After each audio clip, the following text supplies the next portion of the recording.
नमस्कार दोस्तों, एक बार फिर से आप सभी का आपके प्यारे से YouTube चैनल एसकेएम स्टडी के इस लेटेस्ट वीडियो में बहुत बहुत स्वागत और अभिनंदन करते हैं। मेरे प्यारे लाडलो, आज के इस वीडियो में क्लास 12th के बच्चों के लिए फिजिक्स का पार्ट 2 लेकर आए हुए हैं। ठीक है, वैद्युत द्विध्रुव।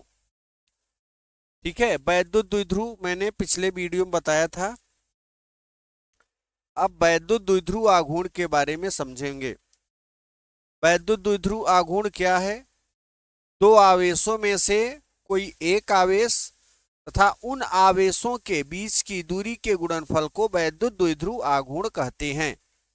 देखिए, दो आवेशों में से कोई एक आवेश तथा उन आवेशों के बीच की दूरी के गुणनफल को वैद्युत द्विध्रुव आघूर्ण कहते हैं। इसे P से प्रदर्शित करते हैं। और वैद्युत द्विध्रुव आघूर्ण P बराबर Q इंटू दूरी यानी 2L। P बराबर Q इंटू 2L हो जाएगा। सदिश राशि कौन सी राशि है? एक दोस्तों, यह एक सदिश राशि है वैद्युत द्विध्रुव आघूर्ण यानी P। इसका CGS में मात्रक कूलाम मीटर होती, MKS में मात्रक जो है MKS या SI में कूलाम मीटर होता है। CGS में स्टेट कूलाम सेंटीमीटर होता है। और इसकी जो दिशा होती है दोस्तों, वो माइनस से प्लस आवेश की ओर होती है। इसकी बीमा ATL होती है। ठीक है, वैद्युत द्विध्रुव के कारण किसी बिंदु पर वैद्युत क्षेत्र की तीव्रता ये अक्षीय स्थिति में है। ठीक है, अक्षीय स्थिति में जरा ध्यान देना। यहां से यहां तक के बीच की दूरी AB है और ये O है। ठीक है, -Q + Q। और इस O से R दूरी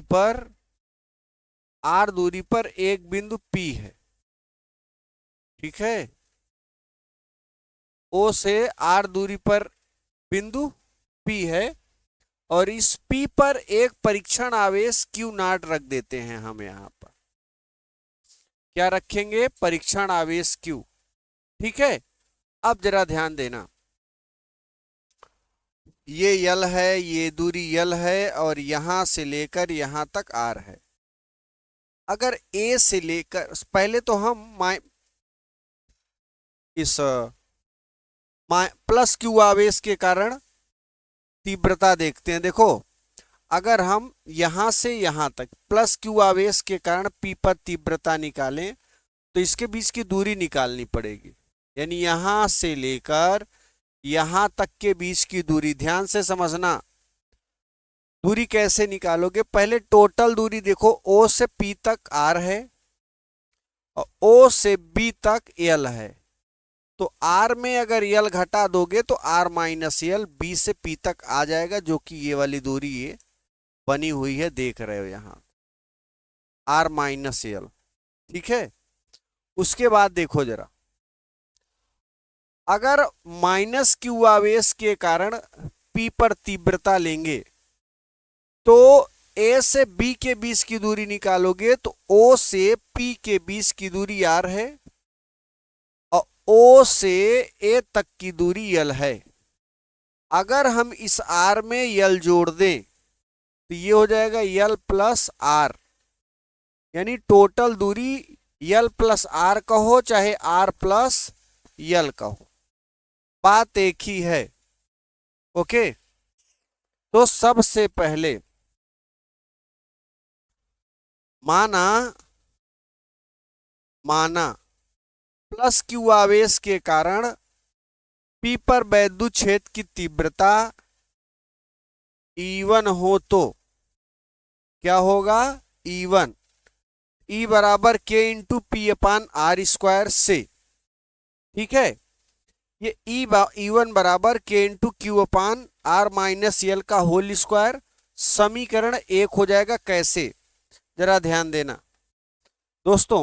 अभी मैंने कहा कि +Q आवेश के कारण P पर वैद्युत क्षेत्र की तीव्रता E1 है। E1 कैसे मिलेगा?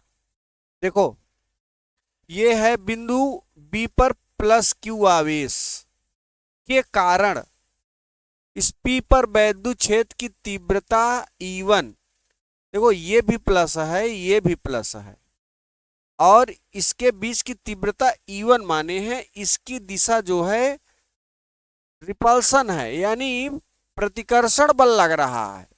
आपके माइंड में आएगा कि गुरुदेव ये बताओ कि प्रतिकर्षण बल क्यों लग रहा है, तो मैं बताऊंगा कि प्रतिकर्षण बल इसलिए लग रहा है क्योंकि दोनों पर समान चिन्ह है। जैसे अभी आदमी आदमी की शादी कराएं तो बताओ कितने दिन चलेगी, उसके बीच प्रतिकर्षण होगा। औरत औरत की शादी करा दे तो कितने बीच रिलेशन चलेंगे, प्रतिकर्षण बल होगा।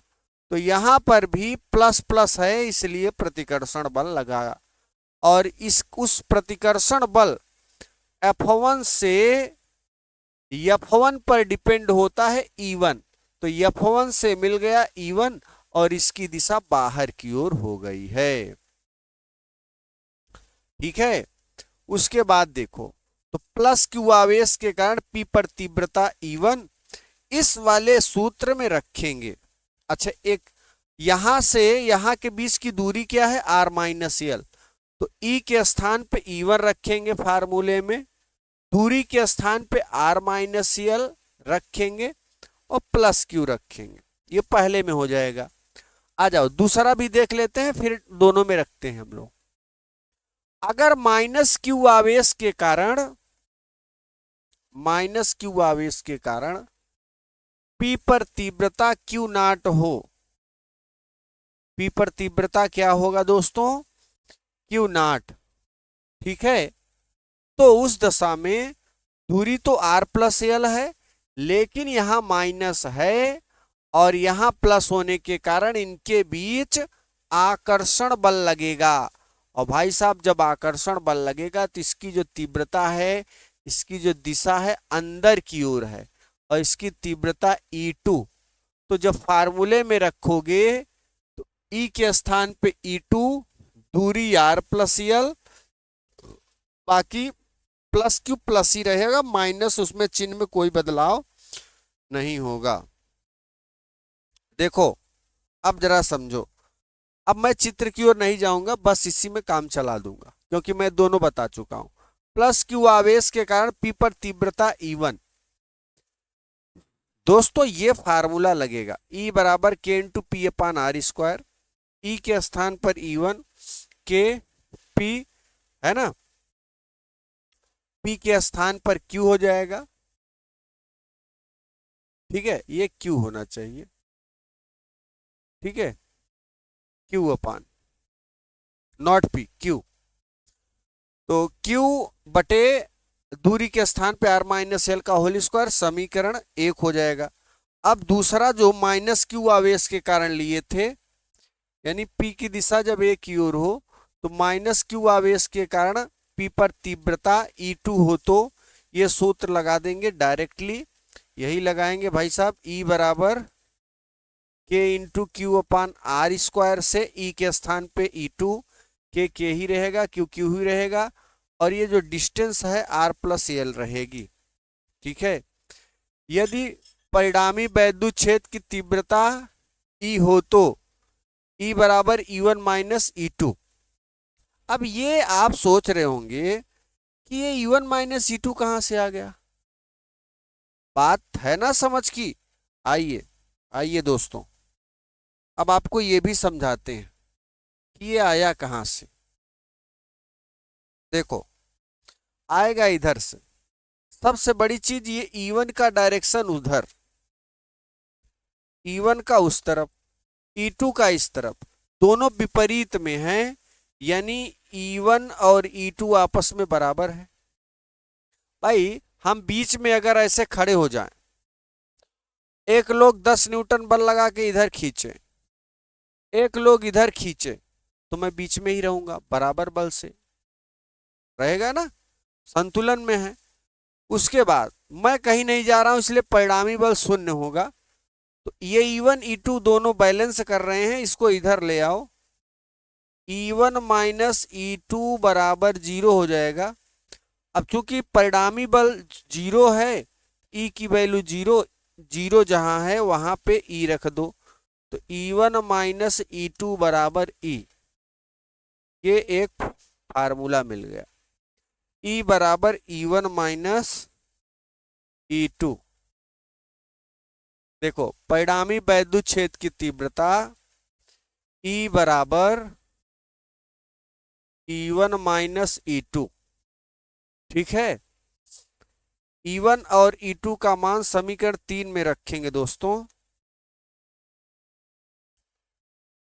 कहाँ रखेंगे? समीकरण 3 में। E बराबर K into Q upon R minus L का whole square minus K into Q upon R plus L का होल स्क्वायर।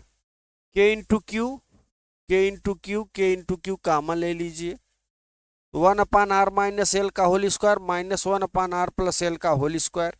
तीरिये गुणा करेंगे, इसका इसमें कर दो, इसका इसमें, ये आ जाएगा। उसके बाद इन दोनों को नीचे लिखेंगे, ठीक है। आगे बढ़ेंगे।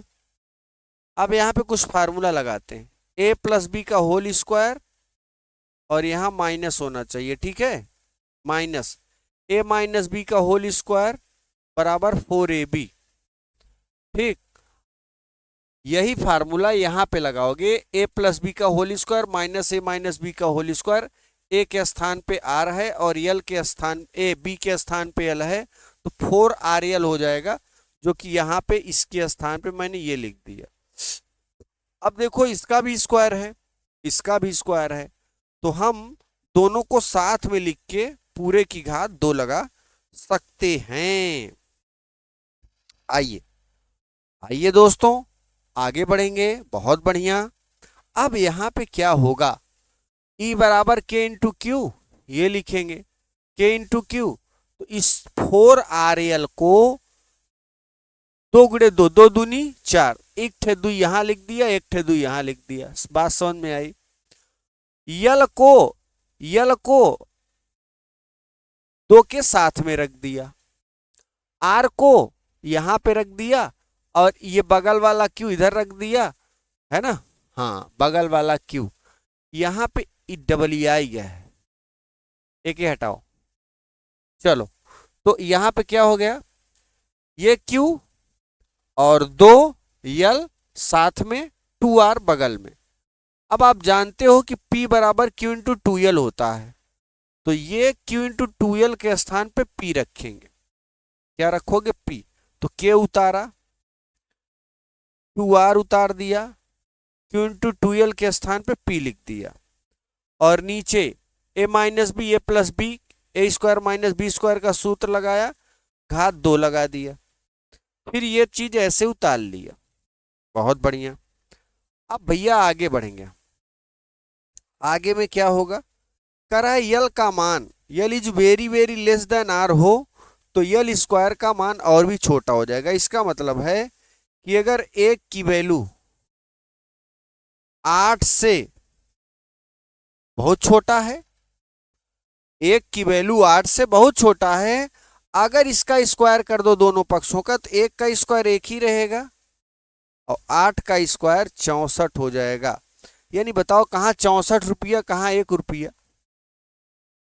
तो एक की वैल्यू 64 के आगे 0 है, वैसे ही यल स्क्वायर की वैल्यू आल स्क्वायर से 0 है, अर्थात नगण्य है, तो उसको हम 0 ही मान लेंगे, अर्थात यल स्क्वायर की वैल्यू 0। अब मेरे प्यारे बच्चों जरा ध्यान देना, जहां पर यल स्क्वायर है वहां पे रख दो 0, ठीक है। तो E बराबर के इंटू 2p बटे आर स्क्वायर माइनस 0 का होल स्क्वायर, ओके।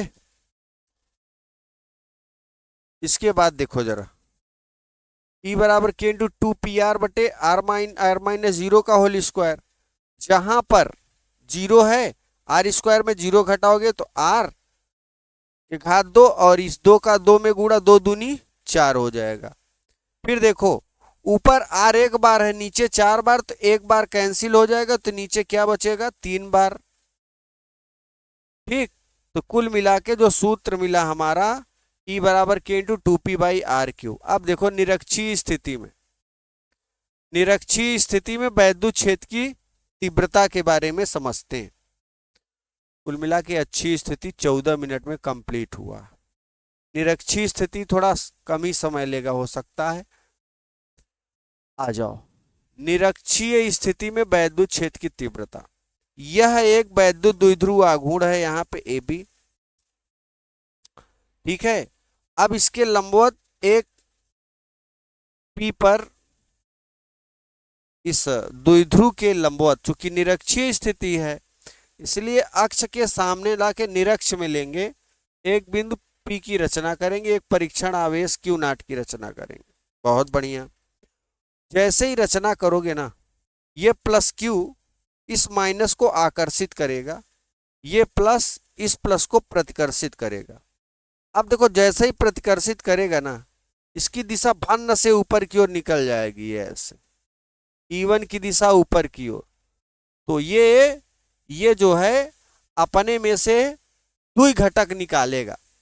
आपने एक नियम पढ़ा है, ऐसे जब कोई वस्तु इस तरीके से फेंकी जाती थी, प्रक्षेप्य के दो घटक, एक u cos थीटा होता था और ऊर्ध्वाधर घटक u sin थीटा होता था। ऐसे ही उसी घटकों से E1 के दो घटक E1 cos और E1 sin, यहां पे थीटा है तो यहां भी थीटा बनेगा।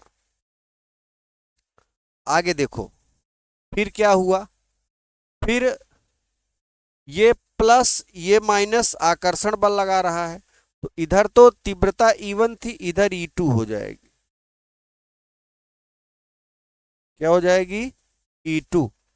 अब इसके भी दो घटक होंगे, E2 के भी दो घटक, एक क्षैतिज घटक, एक ऊर्ध्वाधर घटक। क्षैतिज घटक E2 cos, ये है E2 cos थीटा, ऊर्ध्वाधर घटक E2 sin थीटा। बात क्लियर है? अब आगे देखो, ये जो वैद्युत द्विध्रुव आघूर्ण है, ये इसका भी यल है, इसका भी यल है, ठीक है। ये टोटल 2l होता है, बट यहाँ पे 50-50 होता है यल यल, है ना। 2l का आधा कर देंगे तो यल यल हो जाएगा। अब यहां से यहां तक की जो दूरी लिए हैं वो r लिए हैं, ओके। उसके बाद देखो ये यल है, ये r है, तो पाइथागोरस से ये जब निकालोगे तो आप जानते हो कर्ण बराबर अंडर रूट लंब का स्क्वायर धन आधार का स्क्वायर। तो ये कर्ण की वैल्यू निकाले हैं पाइथागोरस से, under root L square plus R square. बहुत बढ़िया। और क्या जानना है भाई? बस बाकी जान लिया। अब एक पॉइंट आप जरा देखो कि इस डायरेक्शन में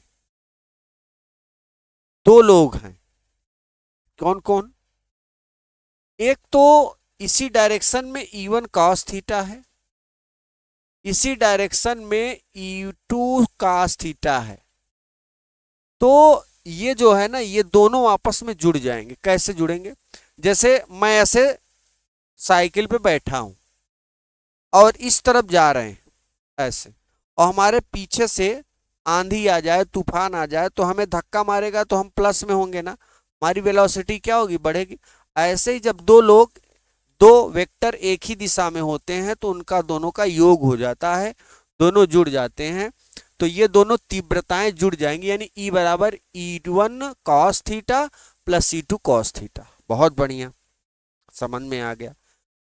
अब इसी बिंदु P से दो लोग इस तरफ हैं, इसी बिंदु P से एक ऊपर गया है E1 और एक नीचे आया है E2। कहां से आया? मैंने पहले से बता रखा है इसी वीडियो में, इसी लेक्चर में, अभी जस्ट देख लेना बैक पीछे करके, है ना, क्योंकि यहाँ लाइनें ऑफलाइन नहीं है, बार बार उसमें बच्चे बोर होने लगते हैं, एक ही राउंड चलता है इसमें। अब देखो, जब दो लोग, एक ऊपर जाएगा और एक नीचे आएगा, तो ये दोनों एक दूसरे के प्रभाव को निरस्त कर देते हैं। क्या कर देते हैं दोस्तों? एक दूसरे के प्रभाव को निरस्त कर देते हैं। और ये E1 sin थीटा ऊपर की ओर, E2 sin थीटा नीचे की ओर। तो जैसे हम बीच में ही खड़े हो जाएं, जितना बल ये ऊपर की ओर लगा रहा है उतना ही बल ये नीचे की ओर, बताओ हम किधर जाएंगे? वहीं पे रहेंगे ना। तो एक दूसरे के प्रभाव को निरस्त कर देंगे, इसका कोई काम नहीं होगा यहाँ पे। बहुत बढ़िया।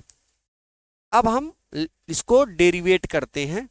अभी मैंने जो बताया है पाइथागोरस पीओए में, जो अभी मैंने ये निकाला था, ये जरा ध्यान देना, ये आधार है पीओए में, आधार ए, ये लंब एल, और ये कर्ण निकालना है।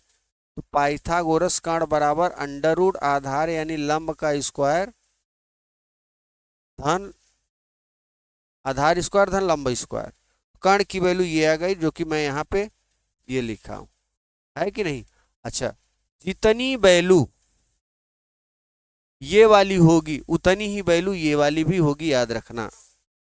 जितनी वैल्यू प्लस क्यू से क्यू नाट की होगी, उतनी ही वैल्यू माइनस क्यू से क्यू नाट की होगी। इस चीज पर विशेष ध्यान दें। बहुत बढ़िया बच्चों, बहुत बेहतरीन ढंग से समझ में आएगा, है ना।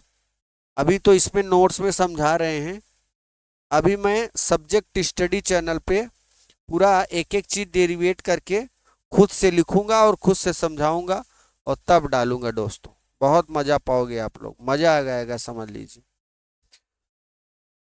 आइए अब यहाँ पे कॉस थीटा भी निकाल लेते हैं उसी त्रिभुज से। कॉस आंख है आधार बटे कर्ण, आधार थीटा है, यहाँ पे कोण थीटा है, और लंब बटे आधार। ये कहाँ से आया भाई, कॉस थीटा बराबर, देखो ये कोण थीटा है। अगर हम कॉस थीटा की वैल्यू निकालें आधार बटे कर्ण, तो कॉस थीटा बराबर आधार यल है, इस त्रिभुज में आधार यल है, लंब ये हो गया, कर्ण ये हो गया। अगर इस त्रिभुज में लोगे तो भी आंसर वही आएगा, कर्ण की value L square plus R square. इस त्रिभुज में लोगे तो भी वही आंसर आने वाला है। ठीक है, देखो कॉस थीटा बराबर यल बटे under root L square plus R square. सभी बच्चे ध्यान दें, जिन बच्चों को नोट से लेना है वो 7992087382 पर हैंड रिटेन नोट्स प्राप्त कर सकते हैं। इसको ये व्हाट्सअप नंबर है, आप इस पे बात भी कर सकते हैं। मात्र आपको 49 रुपए में ये नोट्स मिलने वाले हैं दोस्तों। ठीक है, फिजिक्स का कंप्लीट हैंड रिटेन नोट्स 49 रुपए में आप प्राप्त कर सकते हो। ठीक है, आइए अब हम P टेंस टू P यानी प्लस क्यू आवेश के कारण तीव्रता निकालेंगे। तो E बराबर K into Q by R square. E1 बराबर के इंटू, ये कहां से आया, आइए देख लेते हैं ये कहां से आया भाई। प्लस क्यू आवेश के कारण, P पर तीव्रता, देखो E1 है और दूरी क्या है under root L square plus R square. Minus Q आवेश के कारण तीव्रता क्या है, E2 है और दूरी ये है। बस दो चीज दोनों लिखना है। अब लिख लेंगे हम लोग, एक एक चीज थोड़ा समय लगेगा लेकिन समझ में आएगा।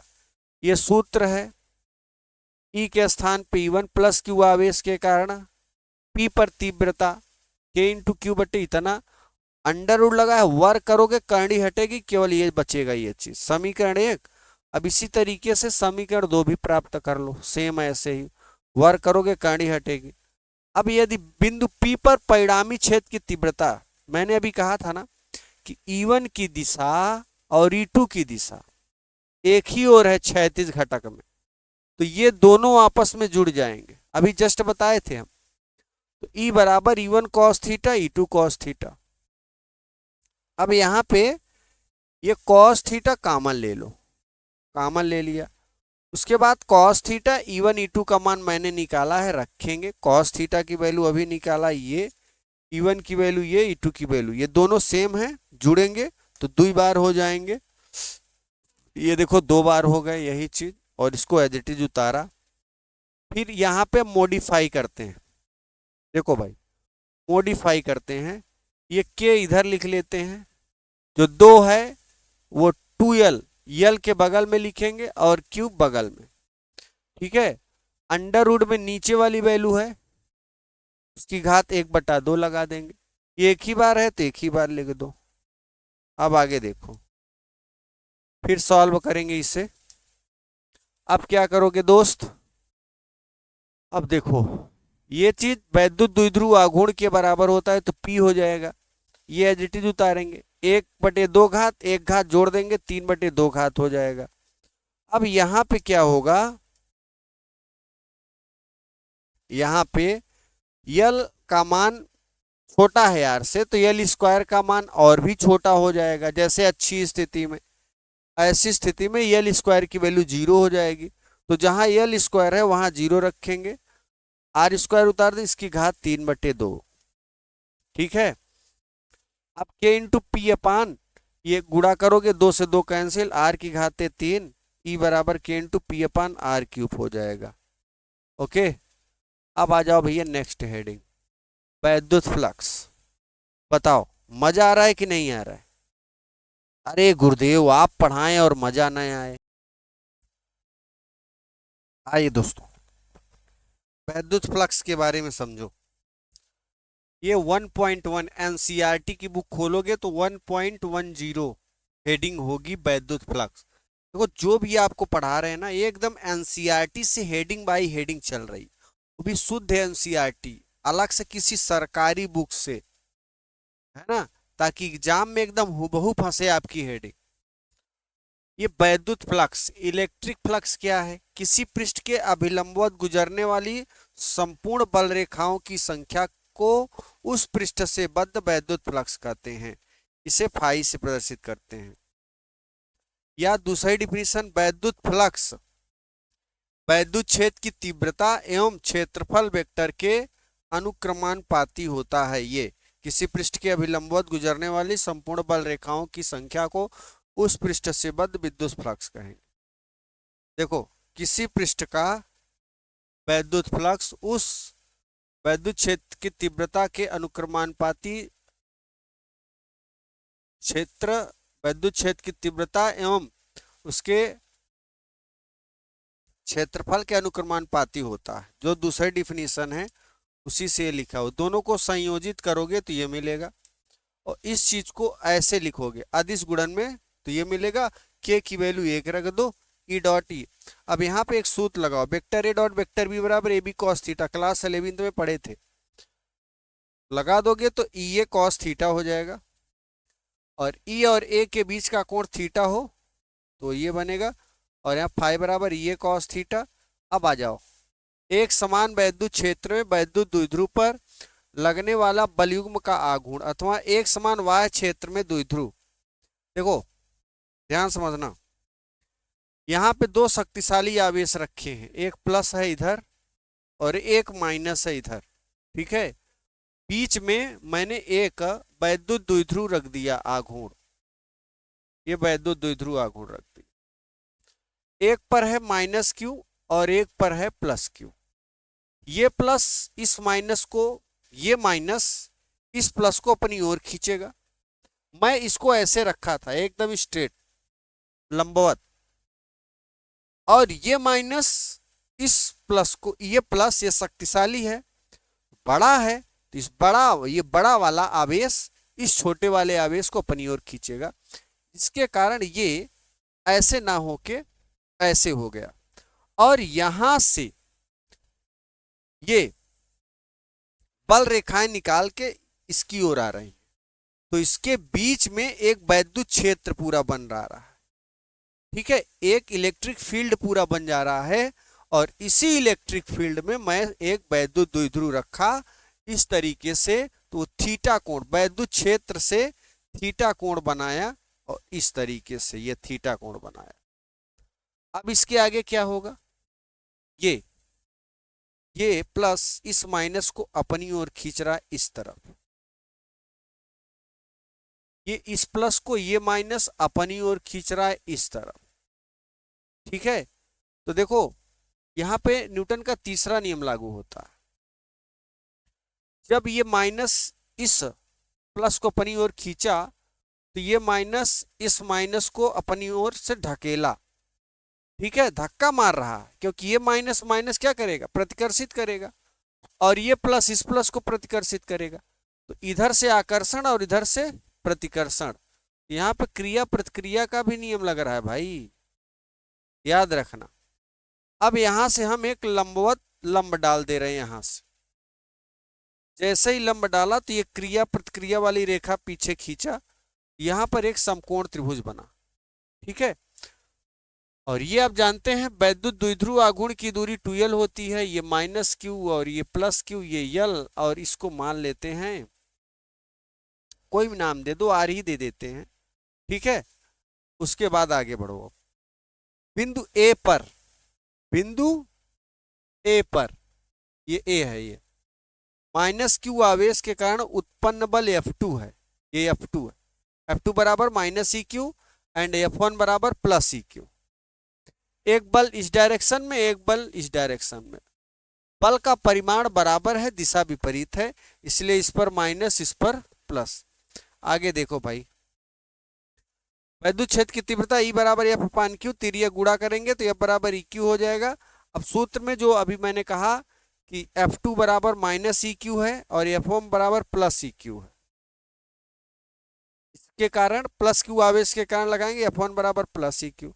परिणामी बल निकालोगे, परिणामी मतलब एक बल उस डायरेक्शन में एक बल इस डायरेक्शन में, दोनों जोड़ते हैं तो देखो क्या आता है, दोनों जोड़ोगे तो देखोगे जीरो आएगा, यानी नेट बल जीरो आ जा रहा है। साइन थीटा की मान निकालेंगे, लंब बटे कर्ण, लंब क्या है वो यल था ना, ऐसे जो दूरी खींचे थे आर, और कर्ण 2l था, देखो ऐसे तो ही बना है ना, ये 2l था, ये थीटा है, इसे मैं आर माना हूं, तो कोण के सामने वाली भुजा लंब हो गई, ये हो गया साइन थीटा बराबर R by 2l, R by 2l। R ये क्या था, ओ बी माने थे ना इसे, ओ बी, और ये ए था, ओ बी तिर्यक गुणा करो, ओगी बराबर 2l साइन थीटा, इसी को आप आर भी मान सकते हो, क्योंकि क्रिया रेखा के लंबवत बीच की दूरी को आर से। अब देखो बल आघूर्ण निकालना है, बल आघूर्ण बराबर बल गुणे बल की क्रिया रेखा के बीच लंबवत दूरी, बल आघूर्ण को टाउ से, बल जो मिला है दोनों डायरेक्शन में E1 E2 वो EQ हो गया, बल की क्रिया रेखा के बीच लंबवत दूरी 2l साइन थीटा, ठीक है। अब इसको थोड़ा मॉडिफाई करो, E यहां पे रख लेते हैं और Q 2l साइन थीटा, इसके स्थान पे P रख देते हैं, तो EP साइन थीटा है ना, टाउ बराबर EP साइन थीटा। सतत आवेश वितरण, सतत आवेश वितरण, किसी पृष्ठ में जब कोई आवेश एक समान रूप से वितरित किया जाता है तो ऐसे वितरण को सतत आवेश वितरण कहते हैं, ठीक है। और एक बीमी वस्तु के लिए रेखीय, देखो सतत आवेश वितरण 3 प्रकार के होंगे। पहला है एक बीमी वस्तु के लिए, ठीक है, एक बीमी माने केवल एक क्षण के लिए अगर बात करें जिसमें केवल लंबाई हो, जैसे एक तार ले लें, तार में केवल लंबाई होता है तो एक बीमी वस्तु है। इसकी डिफिनीशन जरा समझो, किसी तार का रेखीय आवेश घनत्व लैम्डा तार में उपस्थित कुल आवेश Q की तार की लंबाई L के अनुपात के बराबर होता है। किसी तार का रेखीय आवेश घनत्व लैम्डा तार में उपस्थित कुल आवेश एवं तार की लंबाई के अनुपात के बराबर होता है, लैम्डा बराबर Q बटे L। या फिर ऐसे कह सकते हो, एकांक लंबाई के तार में उपस्थित आवेश की मात्रा को रेखीय आवेश घनत्व कहते हैं, इसे लैम्डा से बेस करते हैं। रेखीय आवेश घन लैम्डा बराबर आवेश बटे तार की लंबाई, यानी लैम्डा बराबर Q अपान L। इसका SI या MKS में कूलाम प्रति मीटर, CGS में स्टेट कूलाम प्रति सेंटीमीटर, और बीमा ये है एक अदिश राशि होती है, ठीक है। अब देखो द्विबीमी वस्तु के लिए एक एरिया है, किसी एकांक क्षेत्रफल में उपस्थित आवेश की मात्रा को द्विबीमी क्षेत्रीय आवेश घनत्व कहते हैं। एक बीमी वस्तु के लिए रेखीय आवेश घनत्व, द्विबीमी वस्तु के लिए क्षेत्रीय आवेश घनत्व। क्षेत्रीय आवेश घनत्व को रो से सिग्मा से प्रदर्शित करते हैं। देखो, किसी पृष्ठ का क्षेत्रीय आवेश घनत्व उस पृष्ठ में उपस्थित कुल आवेश एवं पृष्ठीय क्षेत्रफल के अनुपात को क्षेत्रीय आवेश घनत्व कहते हैं। इसे सिग्मा से प्रदर्शित करते हैं। इसमें चूंकि क्षेत्र वाला होता है, इसे लंबाई गुणे चौड़ाई ए बराबर एल भी हो जाएगा। क्षेत्रीय आवेश घनत्व सिग्मा बराबर कुल आवेश बटे पृष्ठीय आवेश घनत्व, तो सिग्मा बराबर क्यू बाई ए हो जाएगा। यूनिट ऑफ सिग्मा, अब यहाँ पे एमकेएस या एसआई में कूलाम प्रति मीटर होता है, सीजीएस में स्टेट कूलाम प्रति सेंटीमीटर, एटीएल के पावर -2 होगा। त्रिविमीय वस्तु के लिए आयतन आवेश घनत्व, ठीक है, रो। देखो, किसी पृष्ठ का आयतन आवेश घनत्व उस पृष्ठ में उपस्थित कुल आवेश Q एवं पृष्ठीय आवेश के अनुपात के बराबर होता है। इसे रो से प्रदर्शित करते हैं। ये भाई साहब आयतन आवेश घनत्व है। आयतन आवेश, आयतन बराबर लंबाई गुणे चौड़ाई गुणे ऊंचाई होता है। V बराबर एल बी एच हो गया। अब यहाँ पे सूत्र है आयतन आवेश घनत्व रो बराबर कुल आवेश बटे पृष्ठीय आयतन, रो बराबर Q बाई V। इसका मात्रा कूलाम प्रति मीटर क्यू, ये एसआई और एमकेएस में स्टेट कूलाम प्रति सेंटीमीटर क्यूब हो जाएगा, सेंटीमीटर क्यूब हो जाएगा। ए या ए टी एल के पावर -3 हो जाएगा इसकी बीमा। कोण क्या है भाई, किसी कण द्वारा घूमे गए कोण को कोण कहेंगे। यहाँ पे ये सब चीजें हैं। कोण बराबर चाप बटे त्रिज्या हो जाएगा, छोटी छोटी चीजें। थीटा बराबर एल बाई आर, एल बराबर 2 पाई आर, परिधि है, ये परिधि है, तो थीटा बराबर एल बटे आर, एल के स्थान पे 2 पाई, आर से आर कैंसिल, थीटा बराबर, यानी कोई अगर कोण 360 डिग्री घूमेगा तो थीटा की वैल्यू 2 पाई होगा। उसका मात्रक, कोण का मात्रक रेडियन डिग्री अंश, और इसकी जो बीमा होती है एल के पावर 0 हो जाती है, ठीक है। घन, घन कोण क्या है, गोलीय पृष्ठ के किसी भाग द्वारा केंद्र पर बने कोण को घन कोण कहते हैं। इसे ओमेगा से प्रदर्शित करते हैं। किससे भाई, ओमेगा से। और यहाँ पर डेल्टा ओमेगा है, घन कोण, ठीक है।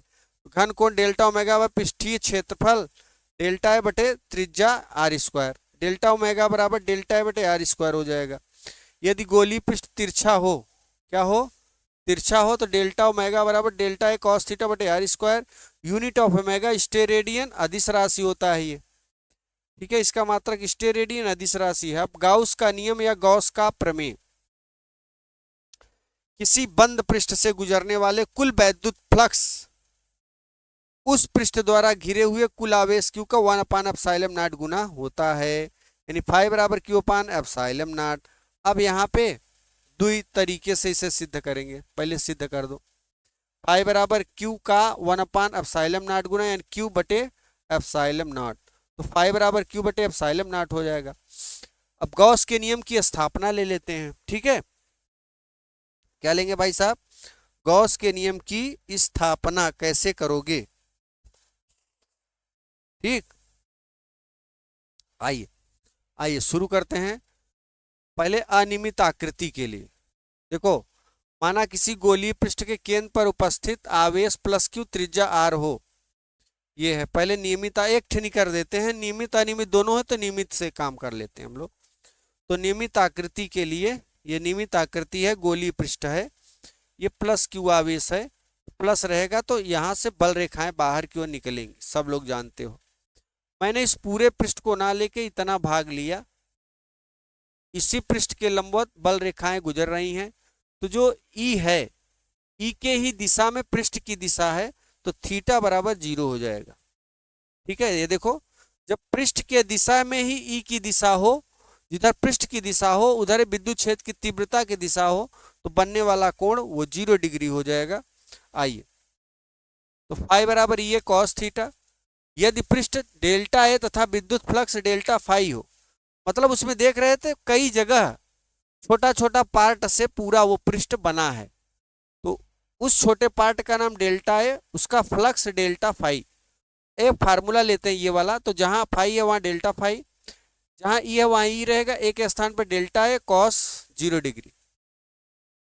अब डेल्टा फाई बराबर ई डेल्टा ए और cos 0 की वैल्यू 1, डेल्टा फाई बराबर ई डेल्टा ए, समीकरण 1 हो जाएगा। अब यहाँ यदि संपूर्ण पृष्ठ का कुल वैद्युत फ्लक्स फाई हो, फाई बराबर सिग्मा डेल्टा फाई, और ये डेल्टा फाई का मान यहाँ रखोगे, डेल्टा फाई का मान यहाँ रखोगे, और इसे हम हल करेंगे इस तरीके से। है ना। तो इस पूरे की वैल्यू हो जाएगी 4, ये इसकी वैल्यू, ई की वैल्यू पहले रखेंगे 5, इसकी वैल्यू संक्षेप में सिग्मा डेल्टा ए की वैल्यू ए हो जाएगा। ठीक है, अब यहाँ ई की वैल्यू रखेंगे, ई की वैल्यू ये हो जाएगा और ए की वैल्यू 4πr², दोनों वैल्यूओं को रखेंगे, 4πr² कैंसिल हो जाएगा, 5 बराबर क्यू बटे एप्सिलॉन नॉट। देखो जैसे नियमित का बनाए हैं ऐसे अनियमित का हो जाएगा, बहुत आसान है। जिन बच्चों को नोट से लेना है फटाफट से 7992087382 पर कांटेक्ट करें। मात्र 49 रुपए में आपको फिजिक्स लें या केमिस्ट्री लें या फिर बायोलॉजी लें, अगर तीनों सब्जेक्ट लेंगे तो आपको 99 रुपए में मिल जाएंगे। हैंड रिटेन नोट्स हैं, जबरदस्त कलरफुल नोट्स। आइए अब यहाँ पे हम लोग आगे बढ़ेंगे। अब देखो इसके अनुप्रयोग आ जाते हैं, गॉस के नियम के अनुप्रयोग। पहले 3 अनुप्रयोग था, अब आपका एक अनुप्रयोग लास्ट वाला निकाल दिया गया है, तो केवल हमें 2 अनुप्रयोग पढ़ना है इसमें। ठीक है, देखो अनंत लंबाई के एक समान आवेशित सीधे तार के कारण विद्युत क्षेत्र की तीव्रता, एक समान आवेशित अनंत समतल चादर के कारण विद्युत क्षेत्र, एक समान आवेशित पतले गोली खोल के कारण विद्युत क्षेत्र। तो पहले तो 3 था, अब 2 ही है, तो हम 2 ही पढ़ते हैं हम लोग। आइए पहला नंबर, अनंत लंबाई के एक समान आवेशित सीधे तार के कारण विद्युत क्षेत्र। ये भाई सब अनंत लंबाई है ना, ये एक अनंत लंबाई है, एक बेलनाकार वस्तु है ना। पहले तो मैंने एक क्षण लिया है, ये क्षण कौन सी क्षण है, वही रेखीय आवेश एक बीमी वस्तु के लिए मैंने एक क्षण लिया और इस क्षण को धन आवेशित कर दिया। बात समझ में आया। जैसे ही धन आवेशित करा तो इसके चारों ओर एक लूप बन गया, बेलनाकार लूप बन गया। तो वो देखो बेलनाकार लूप मैंने बना दिया ऐसे। ठीक है, अब जैसे ही बेलनाकार लूप बनाया ना, तो इसमें 3 पृष्ठ मिला। एक पृष्ठ ये है, मतलब ये वाला। अब इसमें कैसे आपको समझा दें, जैसे देखो अभी तो ये चौकोर है, लेकिन अगर एक बेलन लोगे तो एक बेलन ये भाग मिलेगा, एक ये और एक पूरा, तो 3 भाग यहाँ पे 3 पार्ट मिल रहे हैं। अभी देखो, जो अगर किसी भी वस्तु को आवेशित करोगे इस तरीके से बेलनाकार वस्तु को, तो उसके चारों ओर एक लूप बन जाएगा जिसे हम विद्युत क्षेत्र कहते हैं। जहां तक उसका विद्युत का क्षेत्र बनेगा वही लूप बोला जाता है। तो वही लूप ये बन गया। अब इसमें बल रेखाएं ऐसे निकलेंगी, इसी के लंबवत जैसे ये निकल रही हैं। ये जो है ये कौन सा पृष्ठ है, अनुप्रस्थ काट का क्षेत्रफल, ये भी अनुप्रस्थ काट का क्षेत्रफल। तो बल रेखाएं ऐसे और पृष्ठ की दिशा इस तरफ, दोनों यहाँ पे 90-90 का कोण बना रहे हैं। देखो यहाँ पे बल रेखा ऊपर की ओर, इस पृष्ठ की दिशा इधर, तो यहाँ पे कितने डिग्री का कोण बन रहा है, 90। ठीक है, और इसका एरिया मान लेते हैं A2 और इसकी जो फ्लक्स है वो φ2। इधर आ जाओ, सेकेंड नंबर, इसका ये इसकी इस बल रेखा ऊपर और इस पृष्ठ की दिशा इस तरफ, तो थीटा बराबर यहाँ भी 90 हो जाएगा। इसका एरिया A1 और फ्लक्स φ1। अब एक बच रहा है ये वाला, तो जिस तरफ बल रेखा की दिशा है उसी तरफ पृष्ठ की भी दिशा है, तो यहाँ पे थीटा की वैल्यू 0 हो जाएगी और φ3 फ्लक्स हो जाएगा। बहुत बढ़िया। अब हम तीनों को लेकर संयोजित करेंगे। माना L लंबाई के धारावाही चालक तार से R दूरी पर विद्युत क्षेत्र की तीव्रता ज्ञात करनी है। माना संपूर्ण पृष्ठ, 3 पृष्ठ मैंने कहा 1 2 और ये 3, तीनों को हम जोड़ लें φ1 φ3।